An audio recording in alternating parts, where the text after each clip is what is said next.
very early days, after the colonials came here, it was generally farms all along this coast, right down to the head of the Waikato River. And the interesting thing is that the black sand is part of the big eruptions that happened of not only Taranaki but of Lake Taupo, which was many thousands of years ago.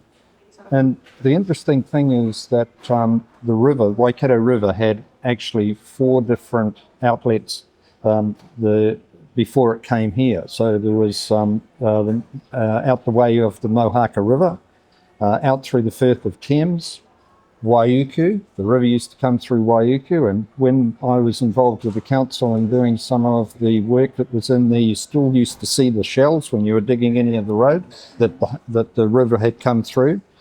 When you start thinking about the iron sands and the influence that it has had on Waiuku in particular, with the New Zealand steel and the mining, this is all part of the intrinsic value of what this area was. There was the thing that was very, very interesting within the people here, and I'm sure you'd echo this too, Fay. There was a huge respect for that water out there, and they would fervently avoid people going out in there, wouldn't yes, they? Definitely. It was hugely respected. And so you would talk to the old people and they would say, oh, well, it's out on the coast, we can do fishing and things, but don't go anywhere near that water with the rips and things that are in there. So, it had quite an early time. And so with that early part of the history, I think, it then came to Malcolm's absolute vision to start this place, wasn't it?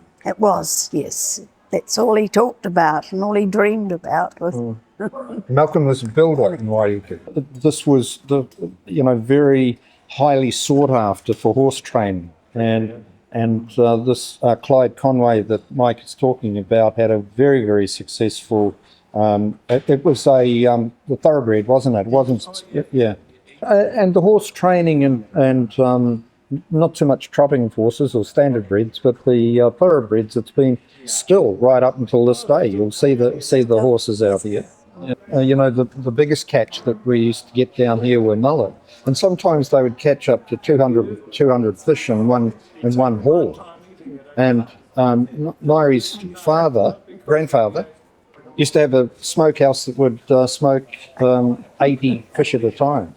Some of those other characters from the very early days used to come down here fishing. There was nothing here. There was a little shed, wasn't there, Tay? Yes. A little shed, and they used to have all their fishing gear and that in there, and it was just a rough little old track. Did the Americans come to this part here? Yes, they did. Yeah. And they put the road that's still there in existence through. And there had been quite a strong fear of Japanese invasion into this part. And so that's one of the reasons that they came here and trained, to ensure that there was a strength of resistance should it happen.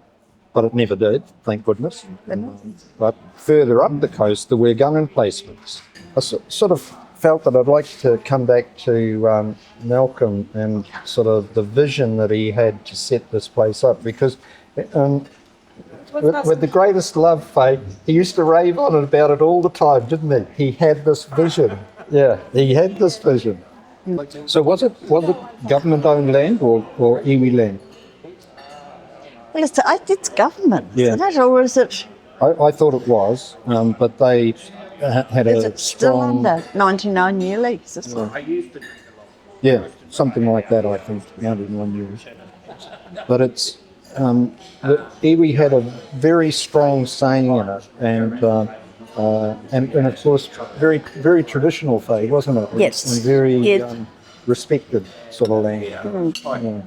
So, and again, when Malcolm was sort of doing this, he had respect for those feelings, didn't he, when he was putting it together? Absolutely, because he'd been Tahara before that. So, how long did you own this place?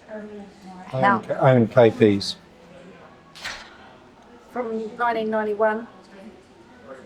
And he died in 205, Tell me again those dates, Brian. 91.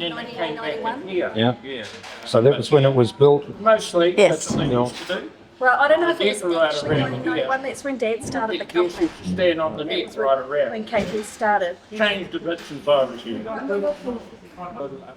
So many people have never seen black sand, or particularly from overseas. And they're intrigued with that. Place was full. And then he had the airboat, remember? The tables over there. He used to take people up the beach. And Just while you're waiting to ask, Bronwyn, was this been when he started the bulldozer here? this is the driveway in.